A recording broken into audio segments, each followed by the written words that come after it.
Hello, ladies and gentlemen. Welcome, welcome, one and all.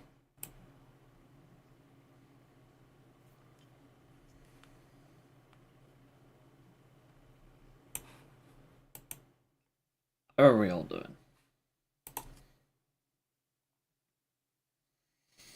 It's I, Master of Disaster, here to. Ooh, I think I'll let the meme do the talking.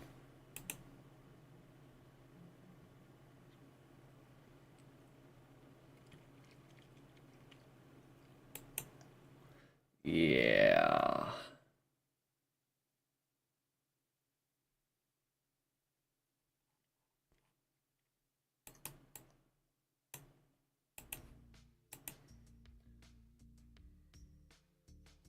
Hello, Royshin. I'm very well. How are you?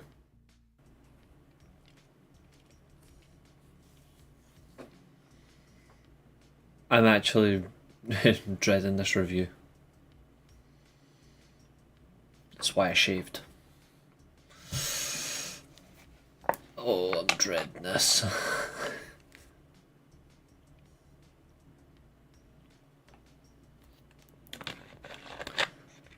No one's gonna like what I'm about to say.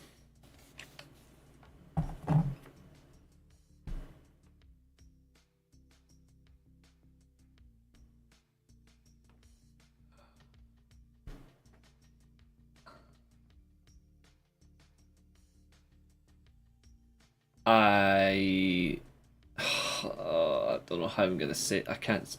I don't know how I'm gonna say this with a straight face.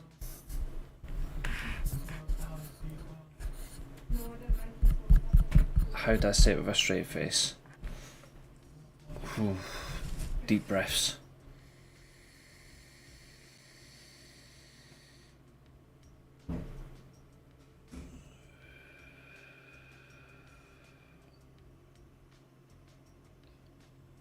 You guys are not gonna believe me when I say I loved last night's Raw.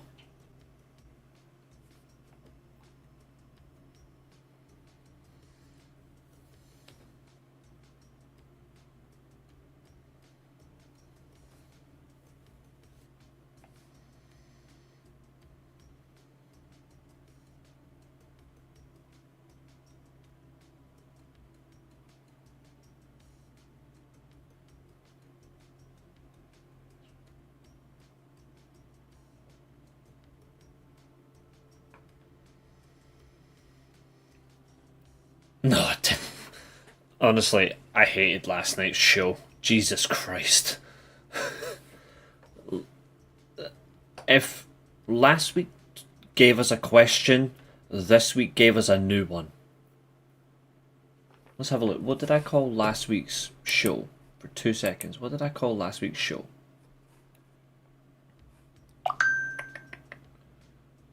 Oh, don't worry. I'm 100% lying. Don't worry. I hate it. What did I call last week's show? Oh, that was it. An okay show, but can it get better? Oh wait, that was 3 weeks ago. What was last week's show?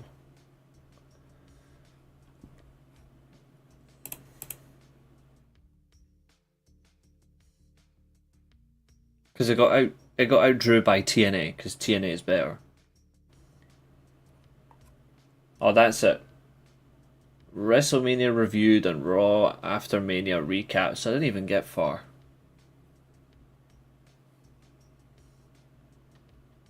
But this week's edition of Monday Night Raw, before the show even started, I created the link for this stream. And I captioned it appropriately as a Raw to remember or a Raw to forget.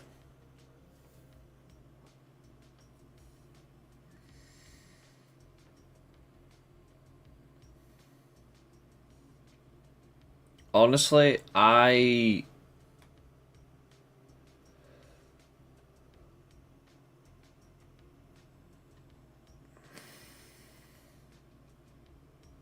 I cannot say anything on this review that hasn't already been said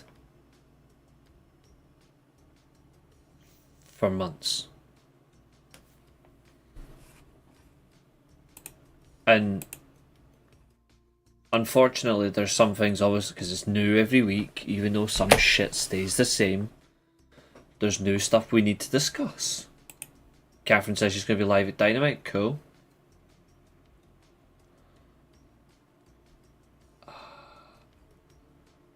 Thank you to the 304 subscribers, by the way. Because when it comes to honesty, fun reviews, engagement with the audience top to bottom, this is one of the few that you're not going to get away from.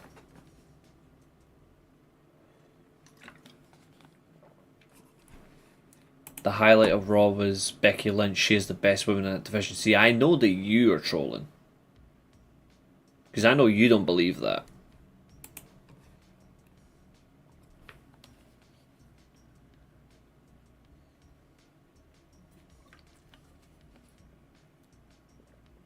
I know that for a genuine fact. I know you're trolling. You can't fool me, Catherine. Your kindred spirit cannot fool me.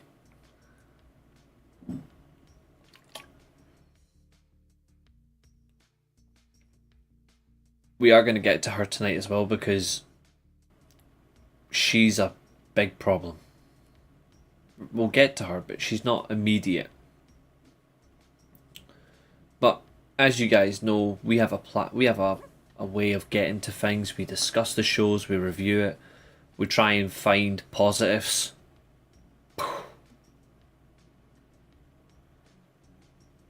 But it's hard to find positives when no one seems to want to make it positive. So, we're going to come about this show tonight in a different angle.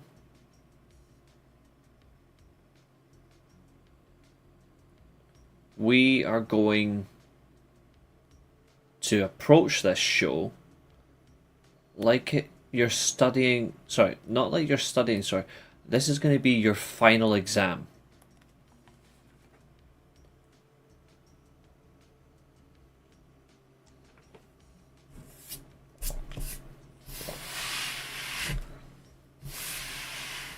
You're in your lecture hall or your exam area. You're at the desk, or in my case, computer, because dyslexia, I've got privilege. You're sitting there, ready to go.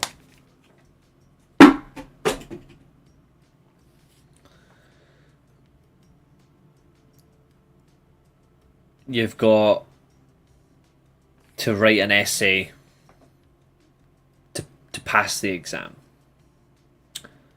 And your title is A Raw to Remember or A Raw to Forget.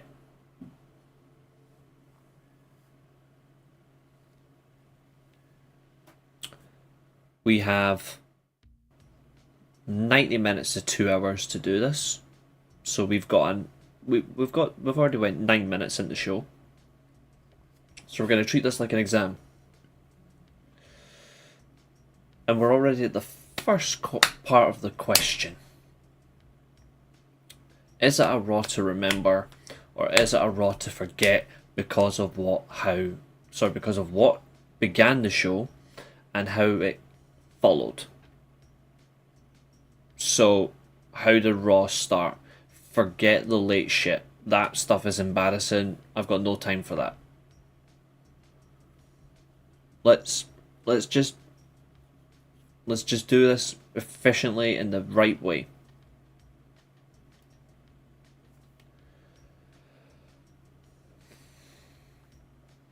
It's already a Raw to forget because of the fans. These dimwit dorks have already failed the assignment. Because this lot, you can't educate them. You can't educate them. I would forget this shit, I'm out. There's an old saying. Sadly, it's not this t-shirt, but I'll make a change in a second. I'll make a 30-second switch. There's an old saying, and it goes like this. You can't teach stupid.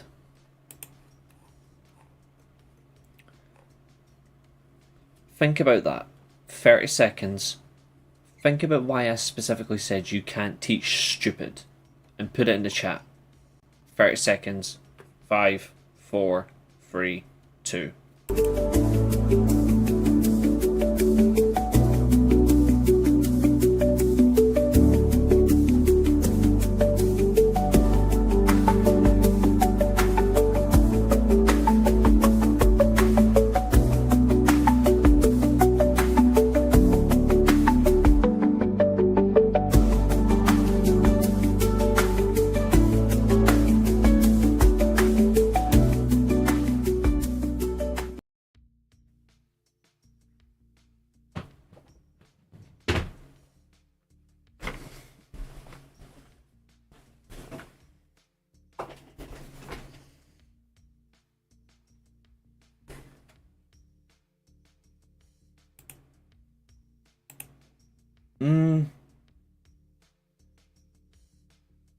Not always, but more often than not, correct.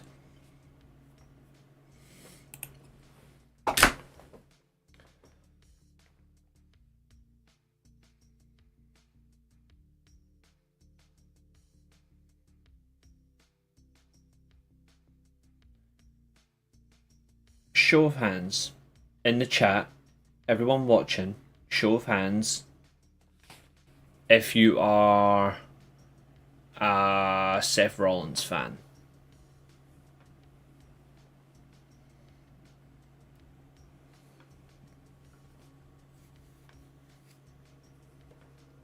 Or thumbs down if you're not a fan.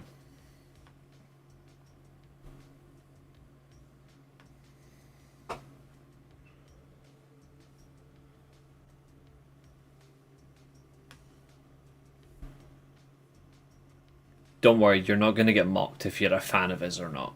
You're not going to get mocked. I just want to get a sample.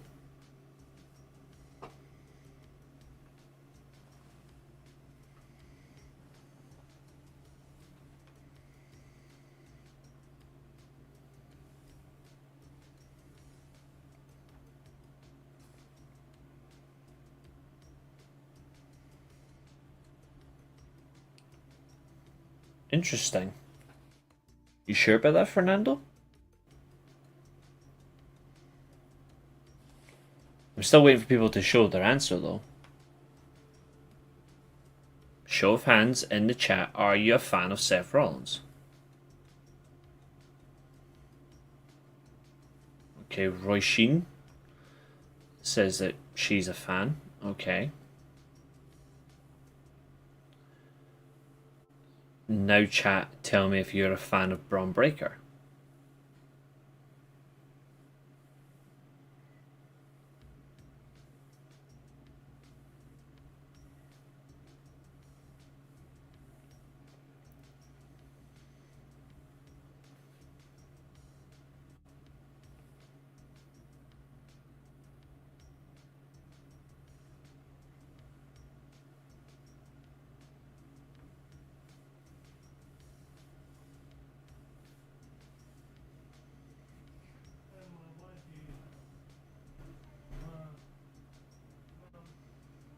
Okay.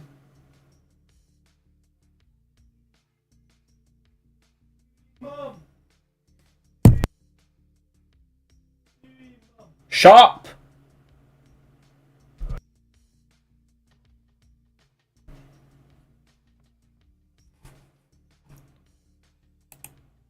Okay.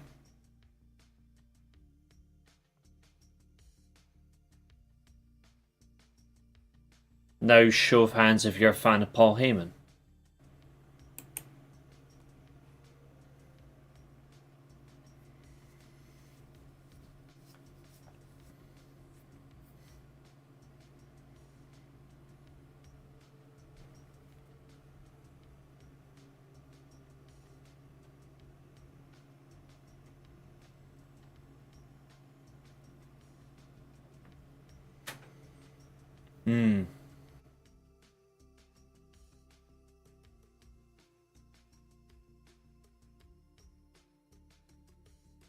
Now for the big one. Score of 0 to 10. Rate that entire segment before Sami Zayn gets involved. Everyone in the chat, between 0 and 10. Honest.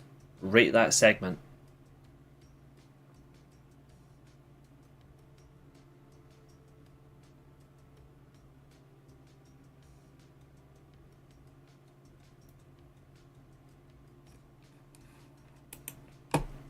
I think it's absolutely disgusting, dude.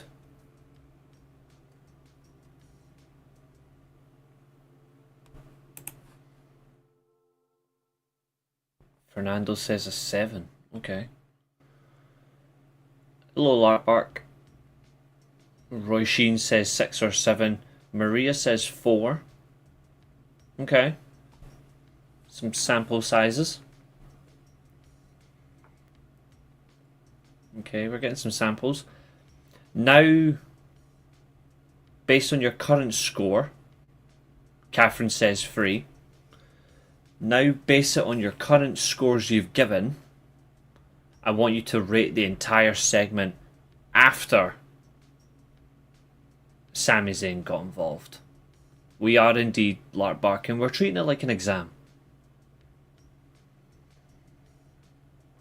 So you've gave us a 3, a 6, a 7, a 4, and a 7. Now I want to hear your scores after Sami gets involved.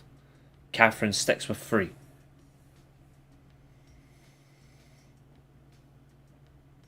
Okay.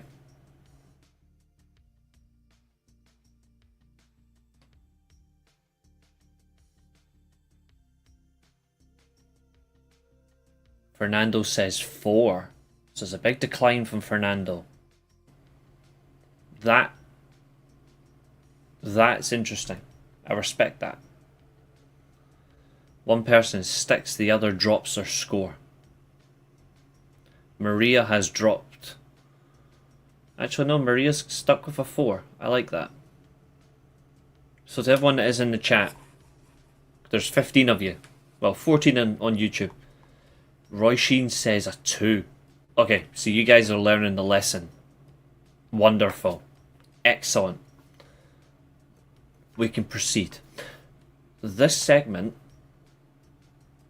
is what? What is this segment?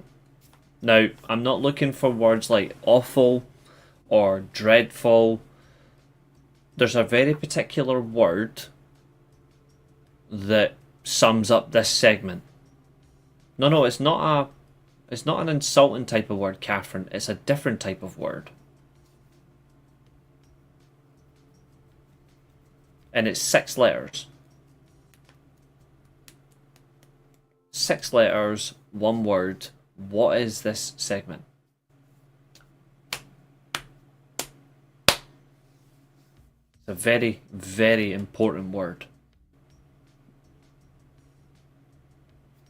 Filler is a good word, but it's not the one I'm thinking of.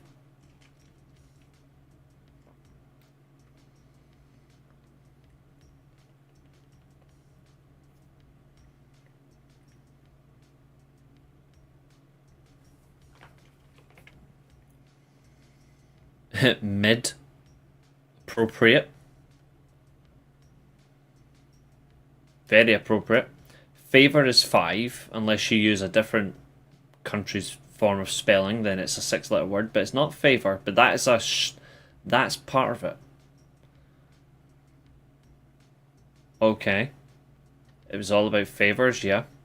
The word I'm looking for is this.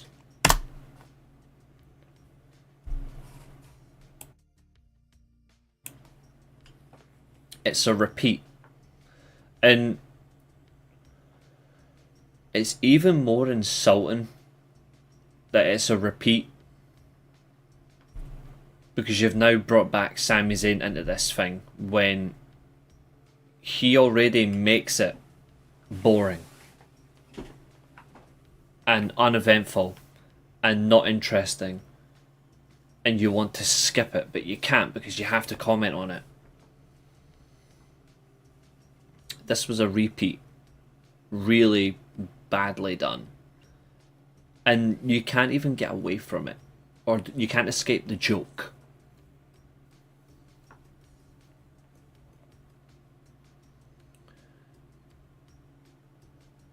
Seth Rollins declaring himself the future of pro wrestling.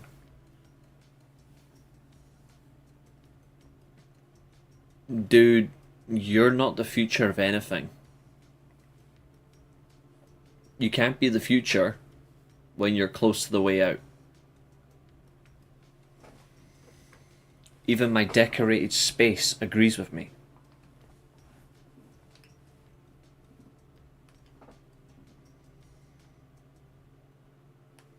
Even Venom's up there saying, this shit is horrible. The Stormtrooper's trying to shoot its way out. I'm even surprised WWE hasn't let Sami Zayn go yet. They should have done a long time ago. Bron is the future. Bron should be the future.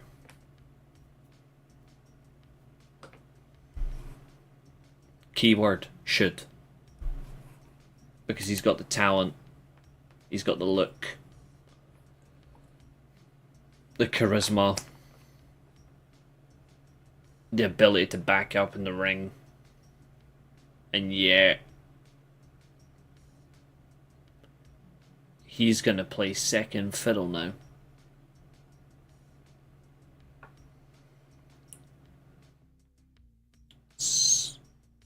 Without making it... Actually, no, they've done it intentionally. Without explaining the situation,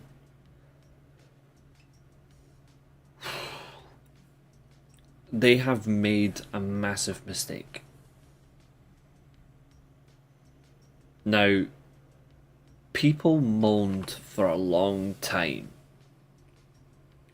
Authority Seth was the future. Yes, because it was 10 years ago. 100%. Cross that to now and there's no chance. Especially when you look at what I'm about to say.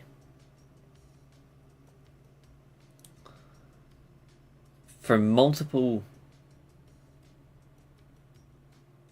Actually, multiple is the wrong word. For a good number of years, WWE relied on the Bloodline faction because they were not getting anything else. Story-wise or match-wise.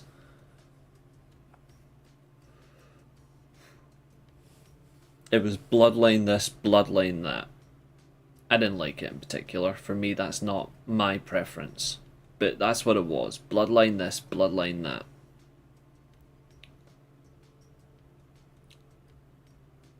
And now WWE are trying to justify through Seth Rollins that this is not Bloodline similar. It 100% is because they've got no clue.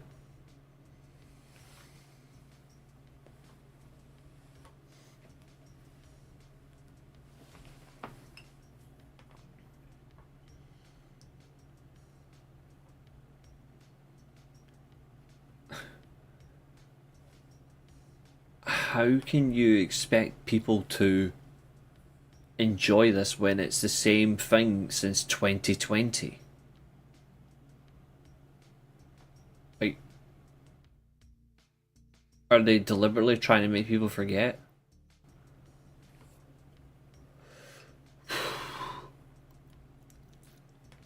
Because it's not possible. And it's actually very risky. Thank you. Just for you, Jokey. Just for you.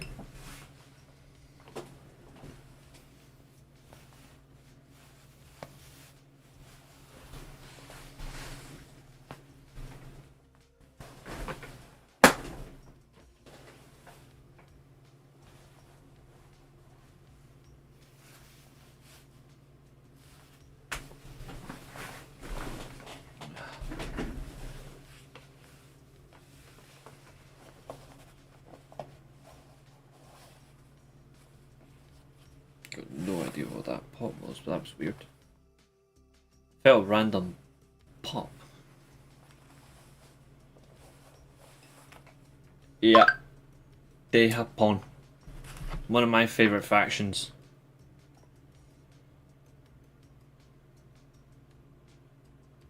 The hell? Ugh, cringe.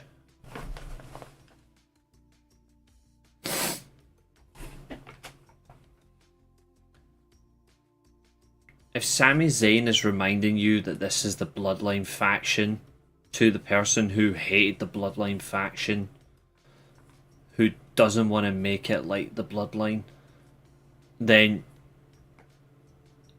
it makes it worse that it's not a joke, but it's heard as a joke. And it's like the old saying, if you've got to explain the joke, it's not funny. Oh, excuse me. Raw, I'm surprised, didn't put me to sleep last night.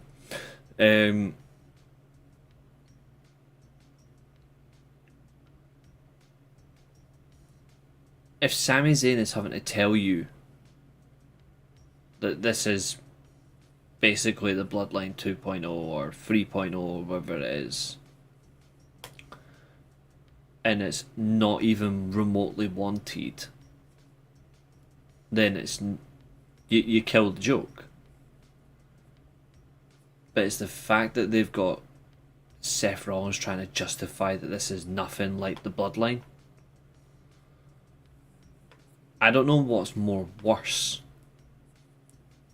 Like, here's a genuine question. This is part of your exam, ladies and gentlemen. This is part of your lesson. So here's the question.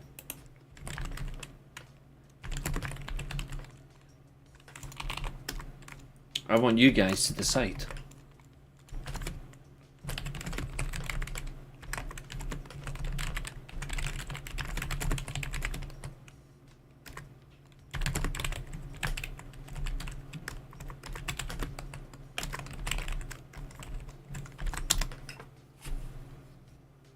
Answer this question, guys, and I want to get your reasons. I really want to hear these, because I can't do it all on my own.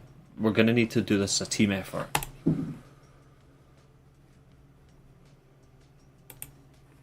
But seriously, what's worse? Seth justifying this is not the Bloodline? Or Sami, as a joke, making it relevant that it is basically the Bloodline all over again?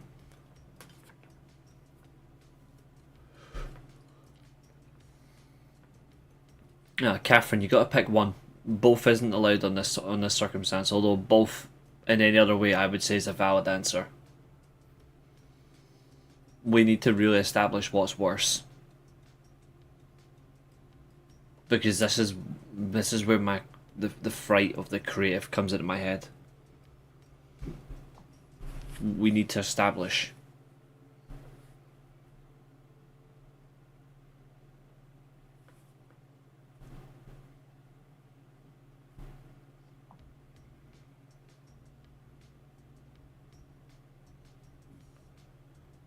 Jokey is saying Sami.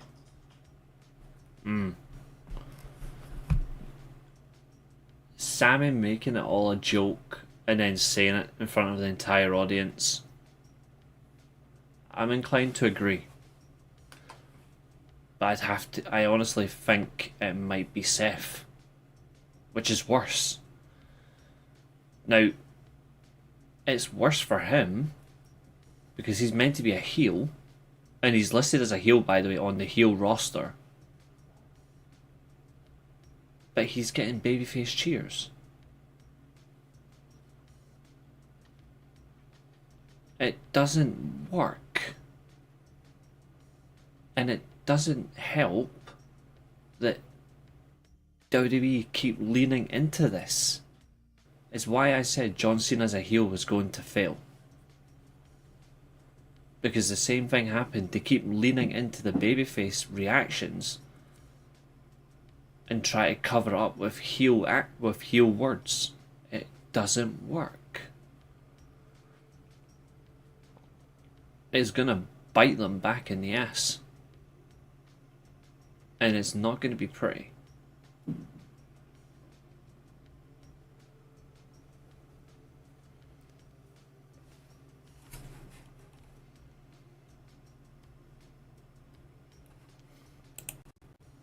Even worse, Stussy, is it's not. It shouldn't be a filler episode. This is supposed to be the journey, the re-establishment of something, and they didn't even get that right. How are you meant to? How are you meant to enjoy Monday Night Raw when it's taking the mick out of you? I'll be truthful, I only enjoyed 2 parts of this entire show. In like 3 hours of TV, or whatever it was, forever long we got, I only enjoyed 2 things.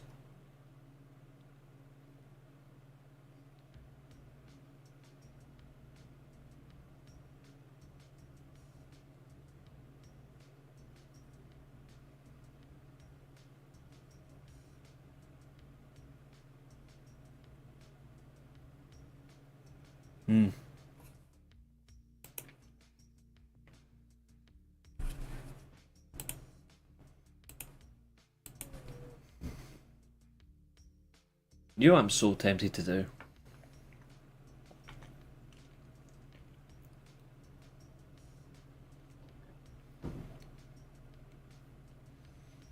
First of all, this opening segment was genuinely too long and it was awful. But I am so genuinely tempted to take a break from WWE programming on reviewing on the channel.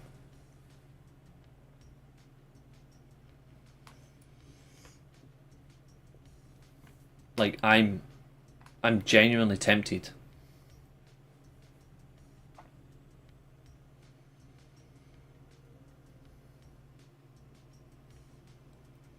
Even though I watch it, I'm honestly tempted because of just how deeply terrible it is. And it makes it worse.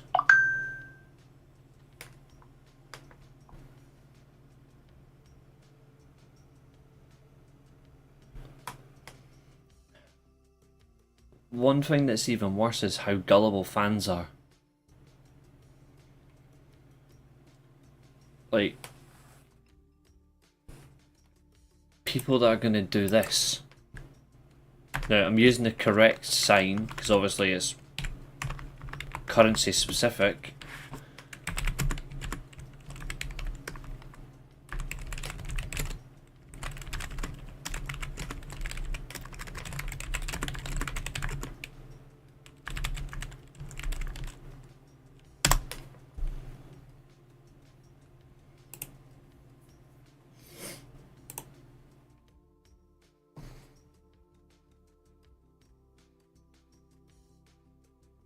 Yep, they've all taken breaks. Only one of them actually, you could say, deserves to take a break. And it's not Punk and it's not Roman.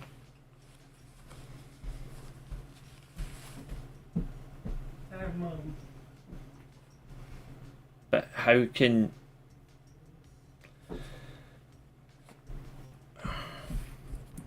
I can't even comment on this episode seriously without having to discuss this.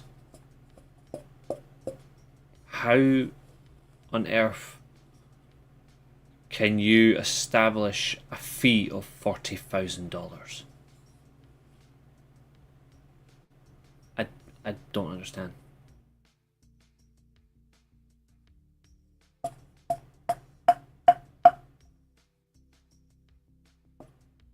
It's...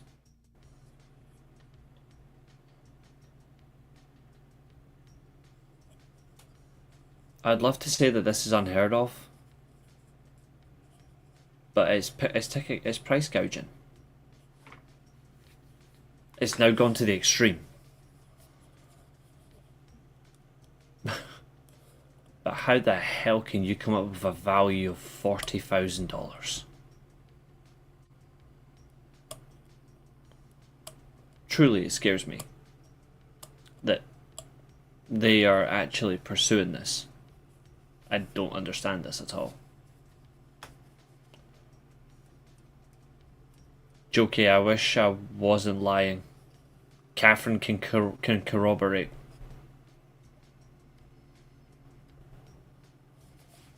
It's really, really bad.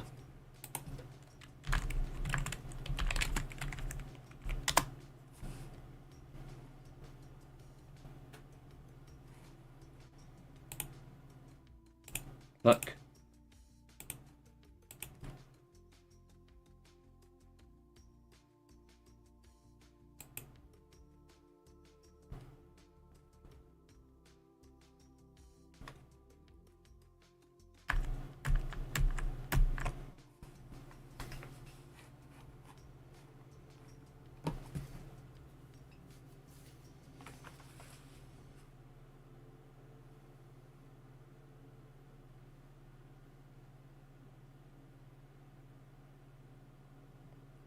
You know what's even worse is people are going to buy this.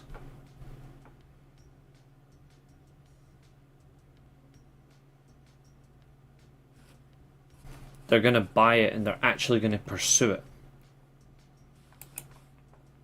And this is what you get.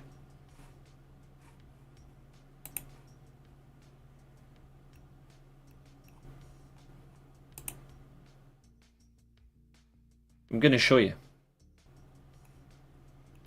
Wait till you see how bad this is.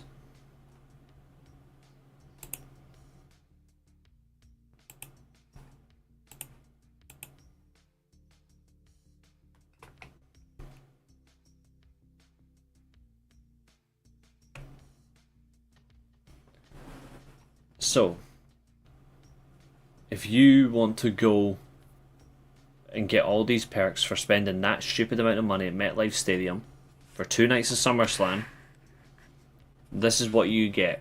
And it's called the Elite Package.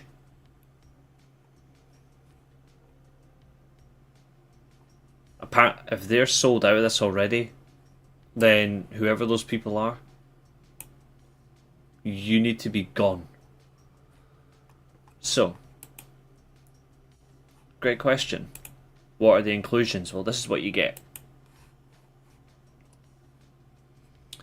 Private premium front row seating, an in-ring photo op, private transportation to the event, an elite welcome event that includes Kevin Nash, private section, including the pre-show hospitality. You get to be involved in the post-show press conference. You get tickets to both tickets to SummerSlam, and you get tickets to both SmackDown and Raw. So you get 4 nights of wrestling. This is the non-center front row, which is $7,500 cheaper, but you don't get the Raw and SmackDown tickets. And I completely agree with that top comment.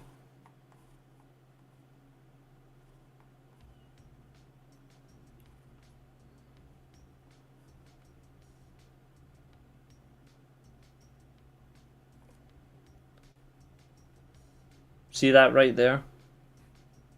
That right there is one of the most important responses I've ever seen. It's not about if you love wrestling anymore, it's about if you can afford wrestling. Our childhood passion and joy has turned into a show for the rich and the famous.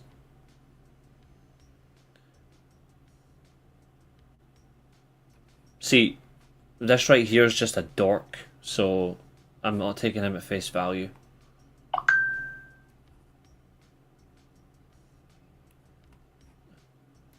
If only, eh?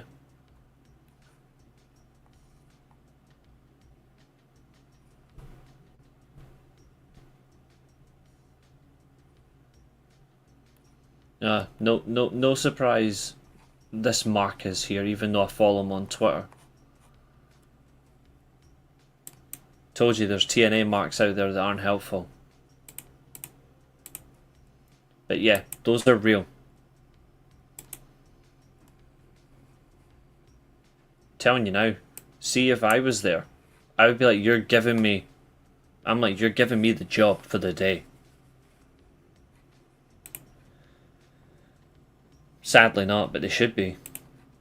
SmackDown is coming to the Greensboro Coliseum and tickets in the 100 sections are $500 each. Why would you price gouge the Greensboro Coliseum? It's a legacy arena.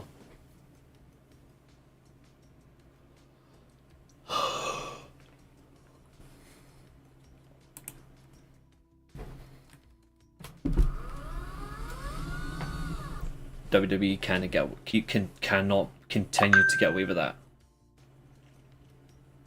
But people are letting them get away with it. That's why I didn't go Monday Night Raw.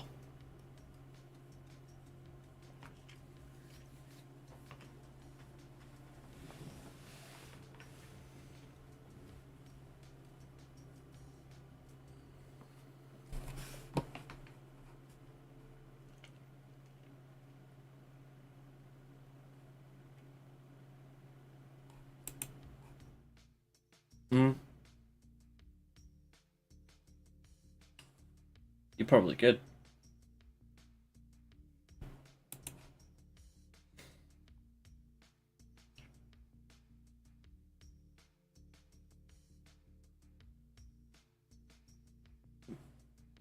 This price gouging has to stop.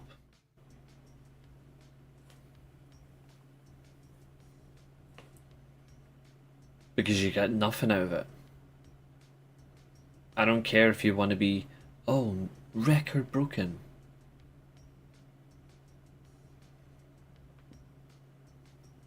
You're exploiting vulnerable people. Just remember that.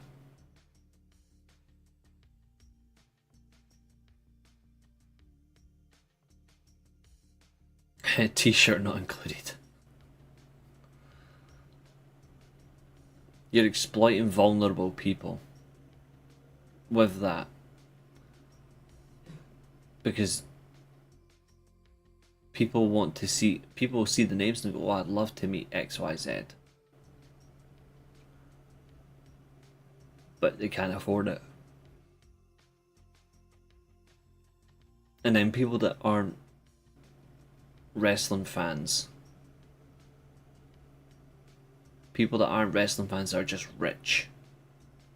Will go to these shows and they'll laugh it up at real fans' expense.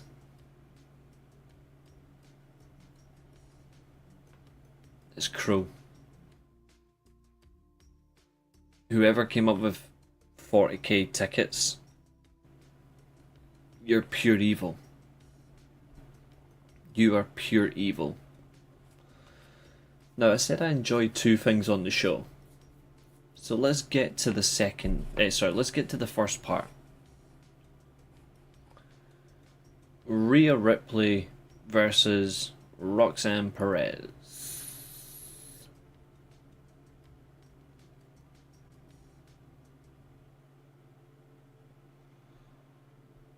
See, they're reasonable amounts. They're not insane.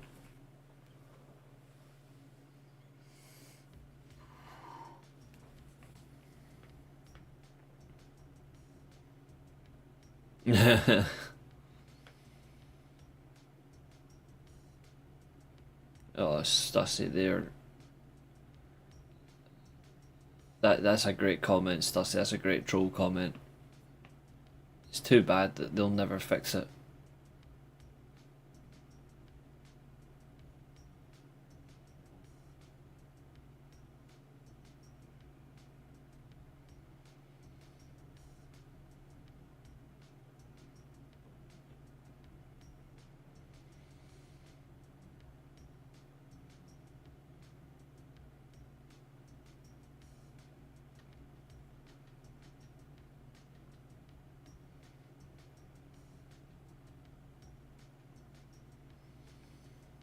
My body hates it that much.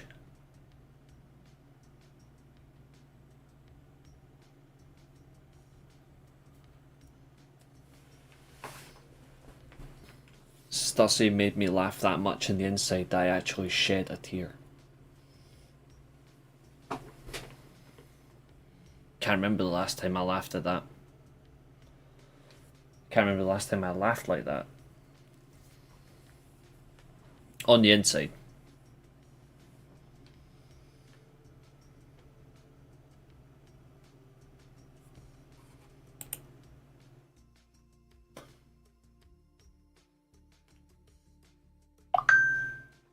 Oh my god.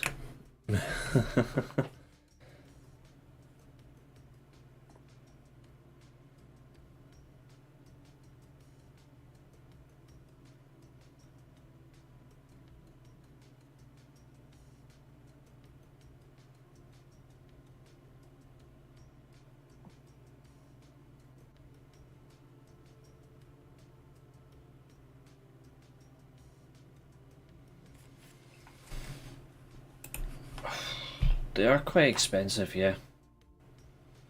Especially for certain locations, you're paying high amount, yeah.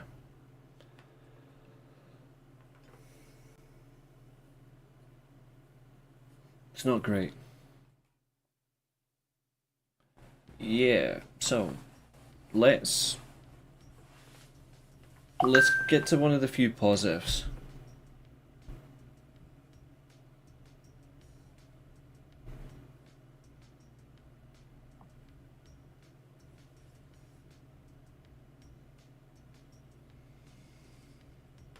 Roxy versus Rhea. First of all, both of them showed up, which is good. Both of them, from a competitive sense, tried to give a very competitive match, which I respect a lot of. Too bad though that again we have more outside interference.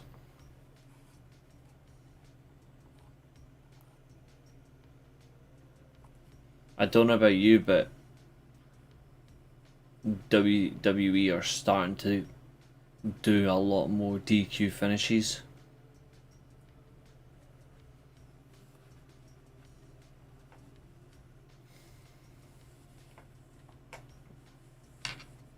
I honestly can't. I can't fathom this now, why they're doing so many DQ finishes.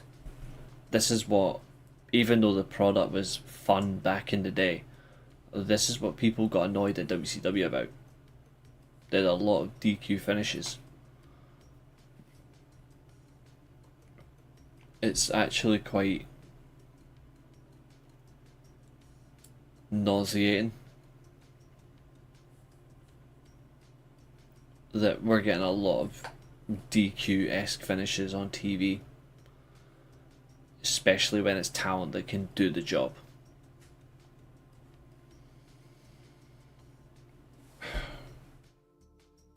It's poor. It's poor. It's lame. It's not exciting.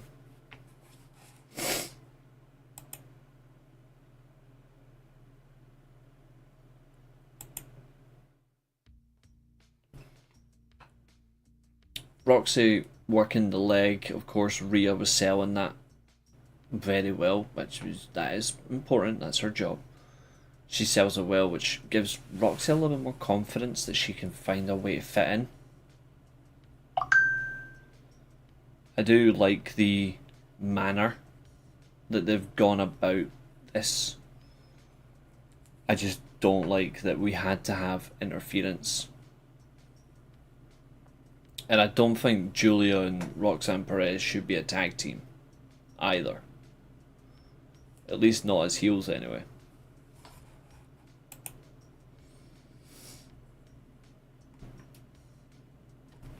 Okay. She'll probably just do some sort of interference angle, guaranteed.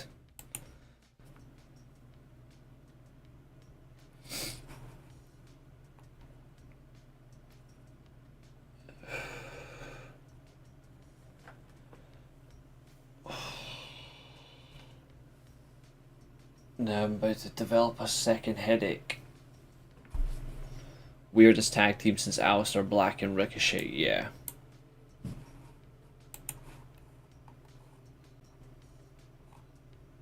But now we've got to discuss Logan Paul and Jey Uso.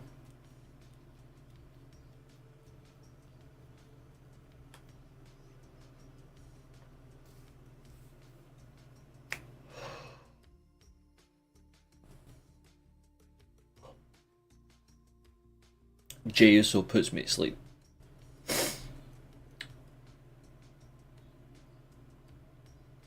How can we take this seriously? That's what we're calling it.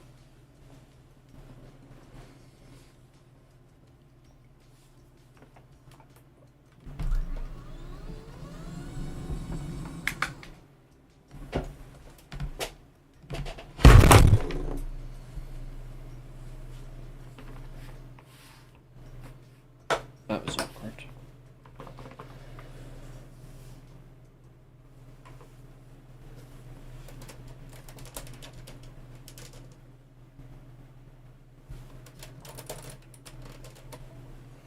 There we go.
Okay.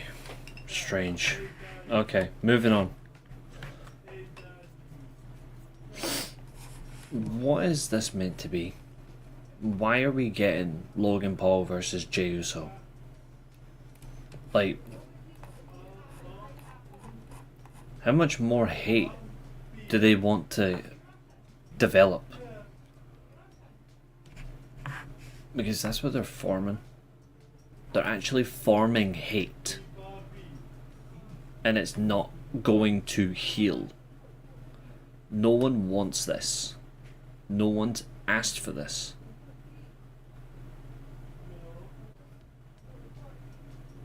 And I, for one, think it shows how bad Triple H is as a booker. That he is doing this. Now, you're going to find people who are going to come in and wax lyrics on him. Say he's the Booker of the Year and all that shit.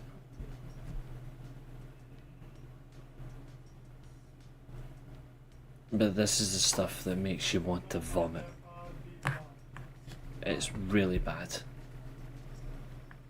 Nothing changes it. Nothing makes this work. And this whole I've done more in 4 years that you've done in 15 is the incorrect bullshit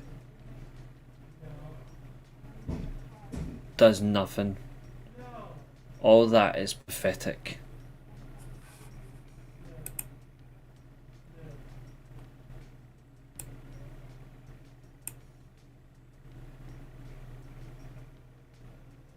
And I, for one, can't take it seriously. I can't. And no one should.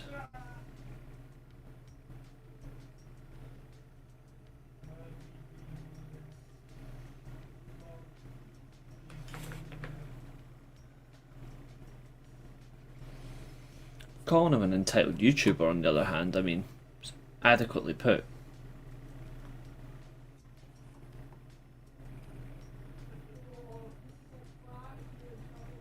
I still think they're... I'm all for trying new things. Just don't try new things with people that actually don't matter.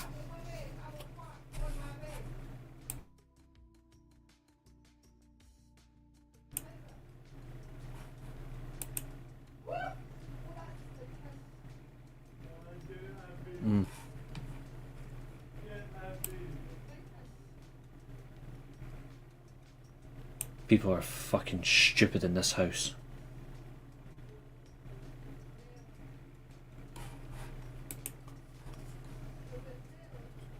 Yeah, he is.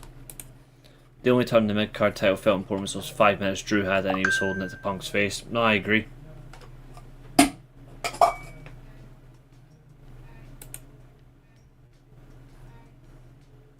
I honestly agree so much.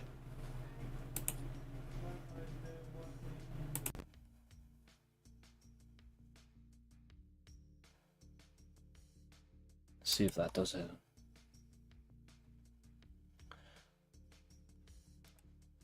Only when Booker T's not being a pervert.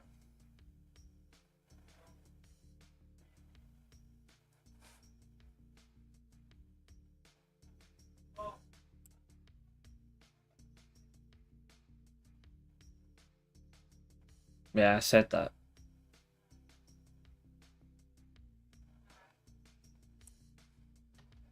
Like, honest to fucking God.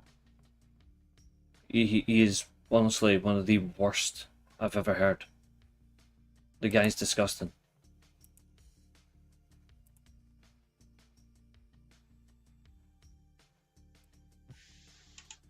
I hate listening to the guy. He makes me sick. Especially when it comes to her. Oh, this is perverse. And people like him.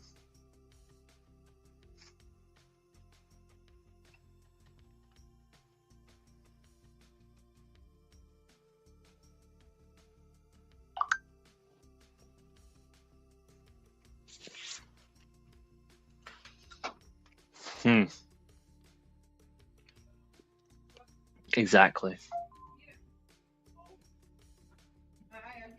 Shh.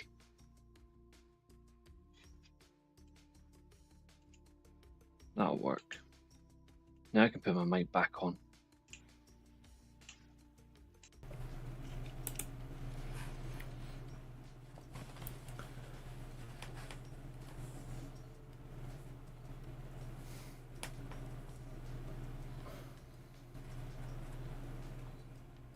I don't think you can actually get anything out of Uso versus Logan Paul as well. Plainly because neither style complements each other. One can't wrestle, the other's an asshole. It doesn't blend. We're in store for generally one of the worst world title matches of all time. At Backlash. And even worse is what else is announced for Backlash.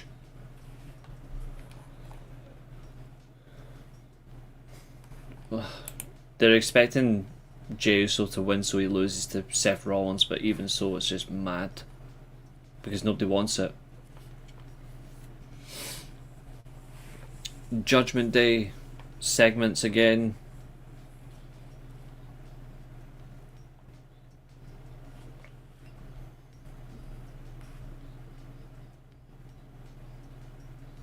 I can't. I can't when it comes to Judgment Day. These segments have gone on long enough. They've gone on for far too long. We can't take it seriously anymore. We just can't. It's nice to see JD McDonough after the injury and how bad it was, but we can't. We physically cannot have more Judgment Day, especially when you've got the weirdest tag setting for commentary. Like, the New Day are, even as heels, they were really poor. The Pat McAfee is always awful, so I don't have to talk about Pat McAfee, but his we need to speak to him very shortly, but I don't know how you can even understand or justify the New Day's comments. They constantly bringing up Ivar's weight.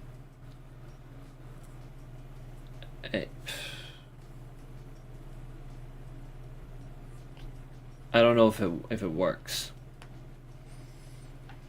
And Michael Cole's meant to be a veteran. He couldn't even change the conversation. He just lets it go. That's why he is not anywhere near the greatest commentators of all time. People that say, oh, Michael Cole's the greatest, stop lying to yourself.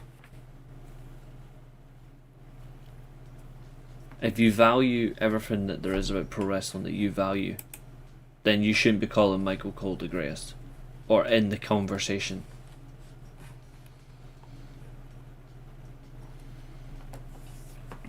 JD McDonough takes the pin. Again, I feel bad for him. He has to eat the pin when Finn Balor's right there. What's the point? Really poor. Again, I didn't like it. Didn't like the match. Didn't like anyone involved apart from McDonough. Didn't like the commentary. They didn't tell any form of story. Didn't discuss the action, which is important. They just chose to continue fat shaming and talk about dead weight, and it's not wrestling. We got a backstage segment, Paul Heyman with Sami Zayn. Obviously Bron Breakker's left at the door of the dressing room for Sami Zayn. He makes him an offer saying, well, since I've got the power, I can get you to SmackDown, you'll have a world title feud.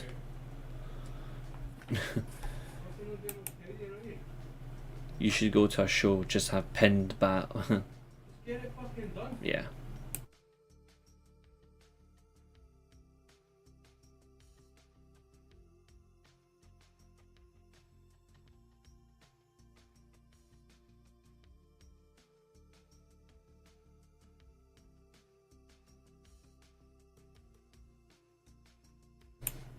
I can't stand people's volume in here.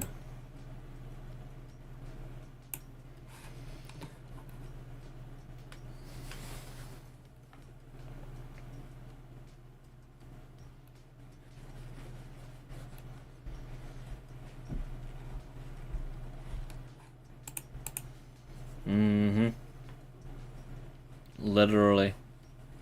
But he didn't. He's a fool.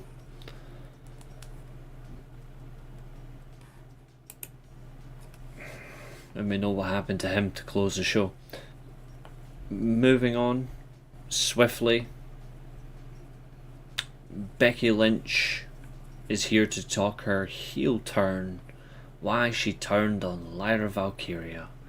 Why, Becky, why?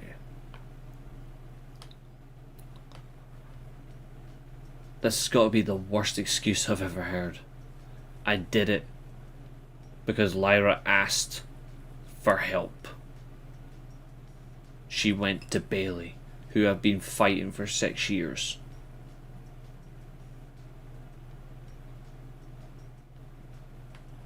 I'm sorry, but how can we take that seriously? That is the worst excuse I've ever seen.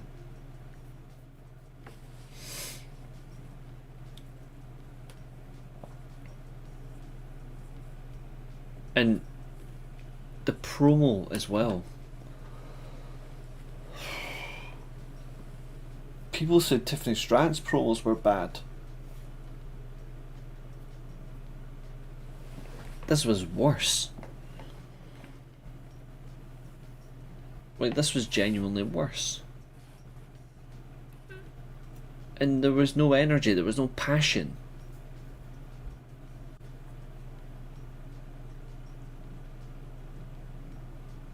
Lyra Valkyria would come out, she would say a bunch of nonsense.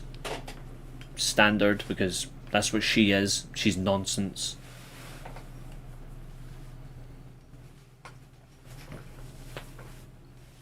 She then challenges Becky Lynch to a fight. We don't get a fight. So she challenges her, and we already knew what was coming.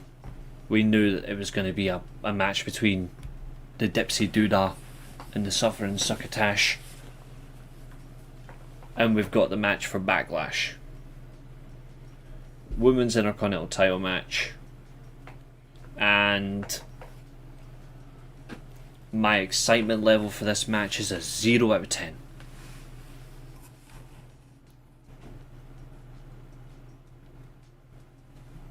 Absolute rubbish.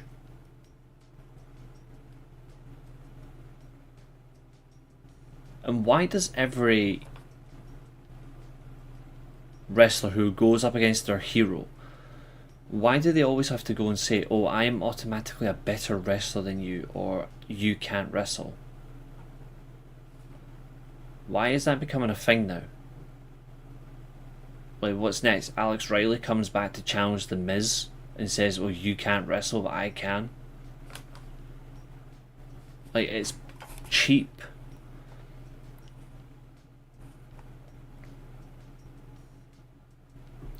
It's cheap and it's not even fun. It's not even funny.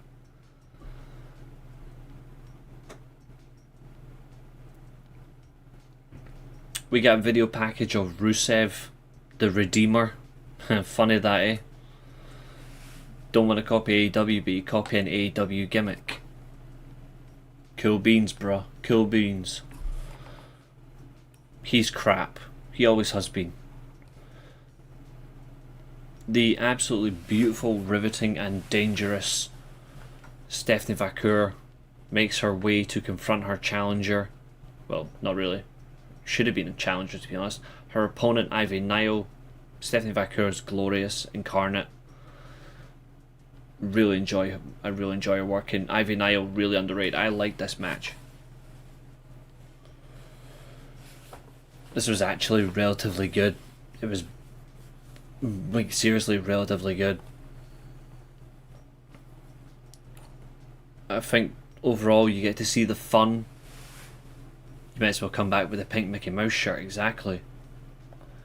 We get some fun out of this as well, because obviously you get a double of the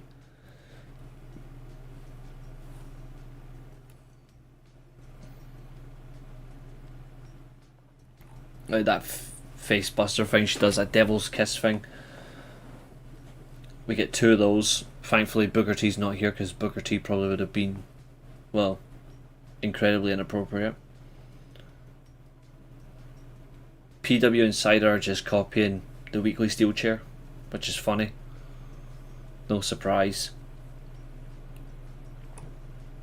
But it's a good result for Vaquer, and she's going to be on the main roster soon. She's too good for that horrible development brand.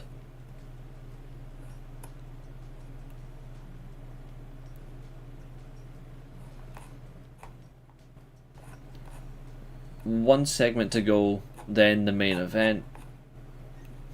We got through in less than 90 minutes, put it that way. We've done it in 70. So,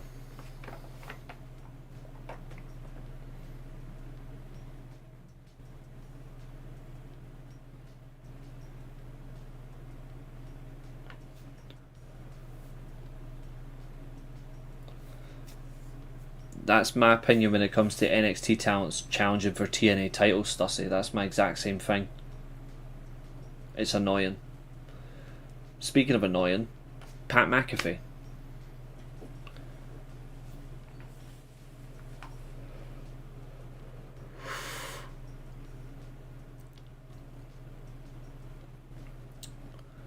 So first of all, Pat McAfee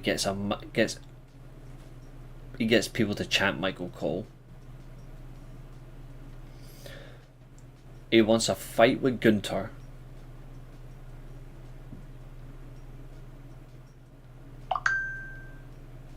And not only that,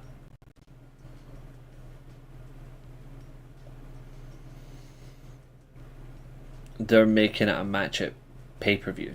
We're getting McAfee versus Gunther at Backlash. What is this?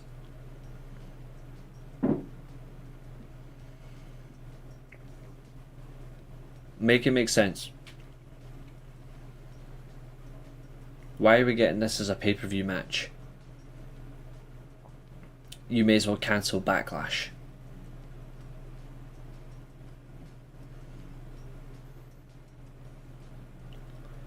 I also don't like that they're doing like Backlash St. Louis as the title of the program. Well, the pay-per-view. It's what happens when you tap a chase. So yeah, he is getting that. He's getting the punishment now.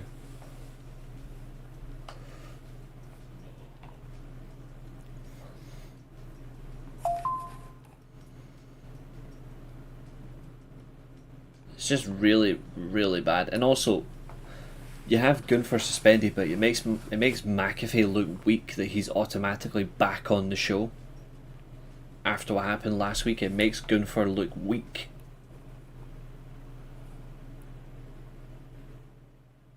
Just seriously bad. Seriously bad.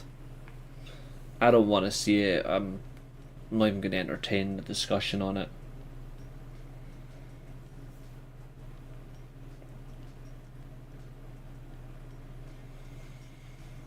Main event, Sami Zayn obviously confronts Seth Rollins about his decision. Is he going to take the favour and the offer? Is he going to go to SmackDown? No. Instead, he tells him to go to hell. And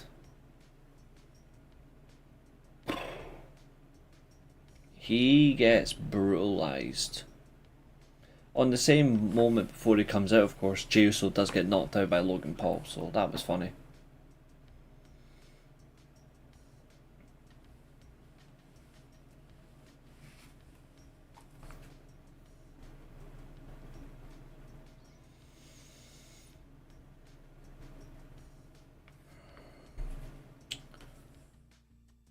You've got Bron, who just absolutely destroys Zayn.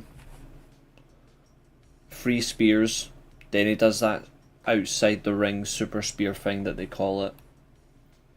And then Seth Rollins just plants him with a curb stomp.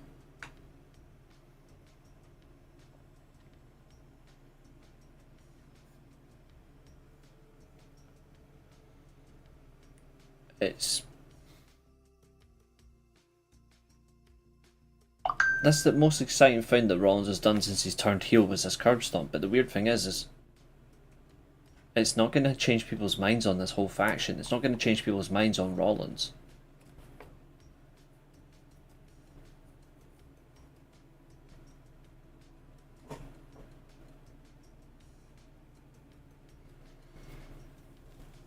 That's a good point, Stussy.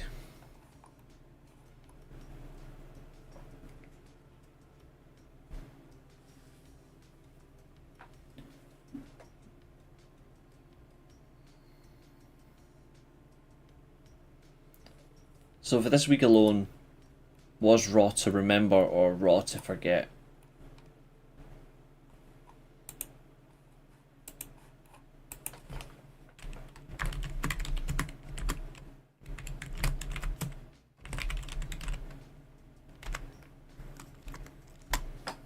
Survey says.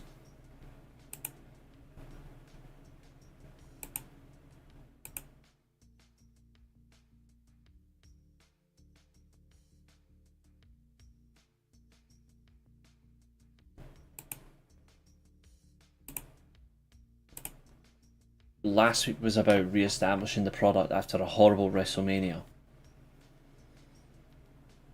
Last week I said the show was actually okay. This week they threw it back in my face. 1 step forward, 100 steps back. It's embarrassing. Really embarrassing. Horrible show. Only good moments were Vakur, Niall, Rhea versus Roxy before the interference that didn't need Io Sky. Didn't need interference to begin with. Bron Breaker's big spear. That's it. Oh, Bron Breaker in a black suit. He suits a black suit. Other than that, nothing else. Really dreadful. Dreadful. SmackDown, honestly, will probably be better than Raw, but Raw is still shit that it makes no difference. It's just poor.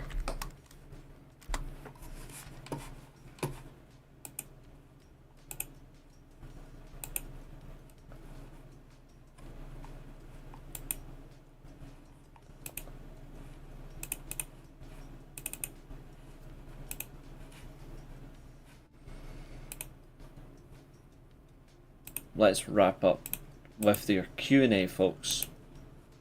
Your time starts now.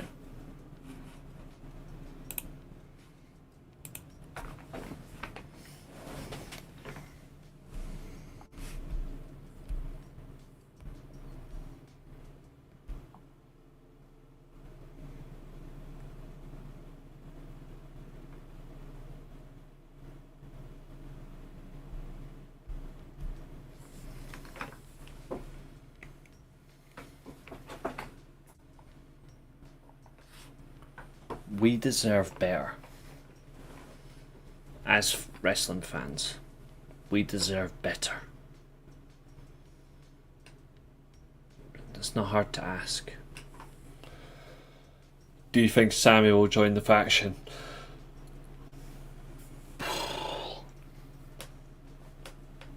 No, I don't. I don't think so.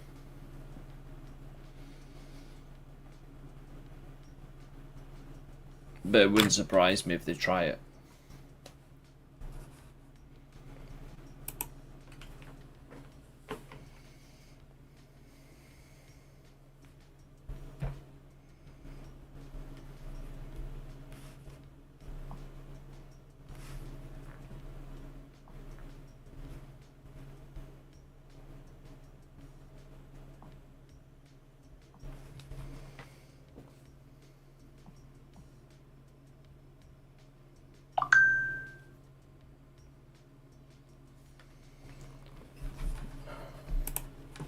No.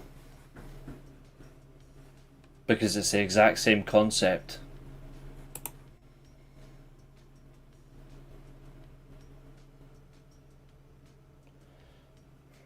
This is another possibility.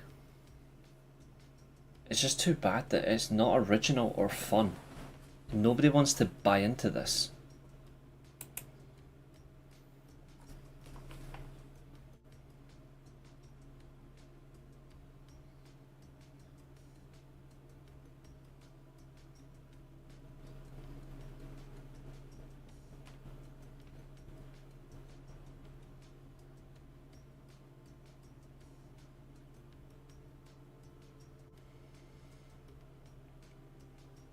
It's almost like they're unwilling to try.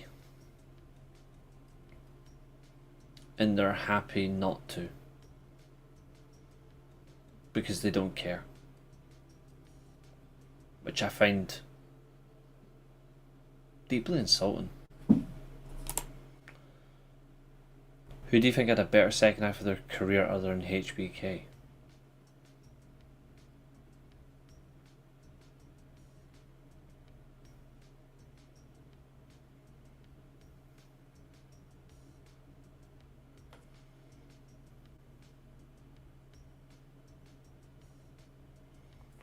Danielson,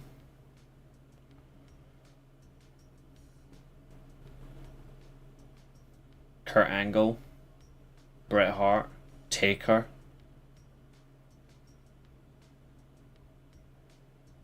Steve Austin, Ric Flair, Sting, Kane,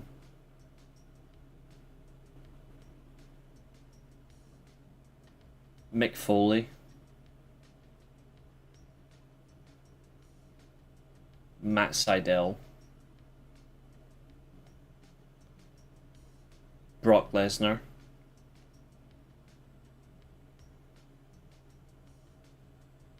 Hulk Hogan, when he became Hollywood Hogan. I have to be honest. Cody, potentially, yeah. Dustin Rhodes.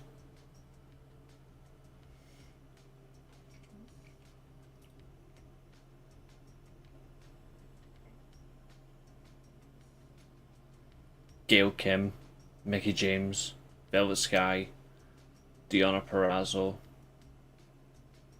Awesome Kong, Victoria,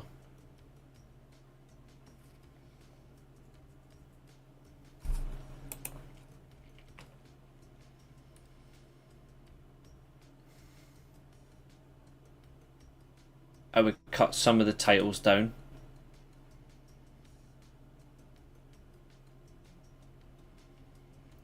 I would make Jeff Jarrett my booker.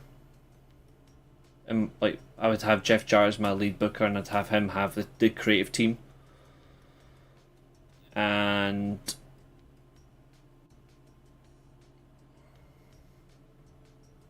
I would get rid of any talent that doesn't want to be in the organisation. I would get them gone. And I would reward the talent that want to be there properly. Because if you reward them properly, the product gets even better. By mixing up who's good in the mic with who's good in the ring. Gimmicks that work well with just wrestlers, and overall enjoying it. And actually, to be honest, I would stop having any mentions of other companies. Only companies that are partnered with would get mentions. Wouldn't need to mention any other companies, because what's the point?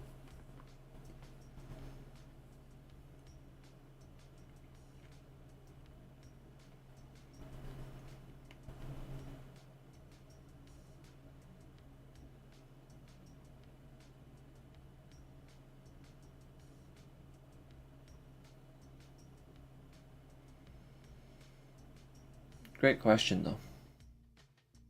Great question.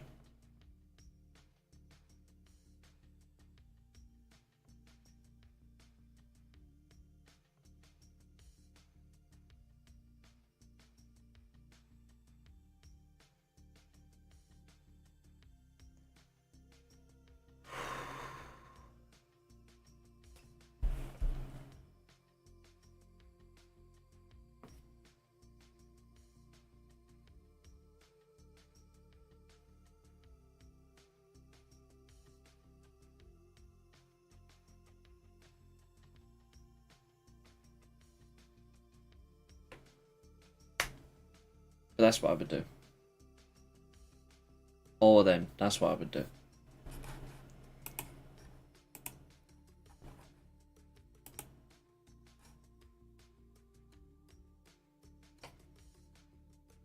But you know what? There's like 25 seconds until 1:25. I'm gonna leave it at that. So, ladies and gentlemen, tomorrow is a different stream, different type of day. I've got a surprise for y'all. So, who is better, Shawn Michaels or Daniel Bryan? Shawn Michaels.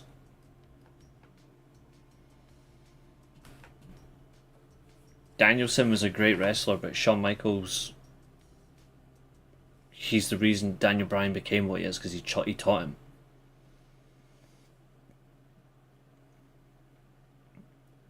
But Bret Hart's better than Shawn. But with that, tomorrow I'll be back. Got a surprise for you. So, keep an eye out. But ladies and gentlemen, thank you. I will see you all tomorrow. Look after yourself. Stay safe. Thank you for tuning in. We're all going to forget this one. But we're not going to stop either. I'll see you tomorrow for your surprise. Good night. It's